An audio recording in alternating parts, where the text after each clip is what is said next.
আপনার বেবিটা তো নর্মালি ছিল, রিপোর্টে দেখা যাচ্ছে যে সব কিছু ঠিক আছে, বাট এইটা নর্মাল ডেলিভারি করলেই কিন্তু সে সুন্দরভাবে এই পৃথিবীতে আসতে পারত।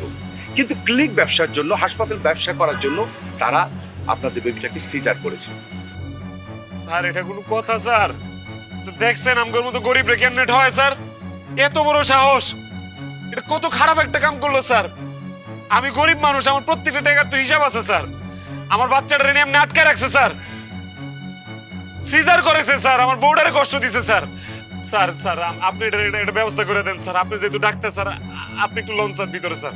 স্যার আচ্ছা চলুন আমার সাথে, আমি দেখি আপনাদের জন্য কি করতে পারি।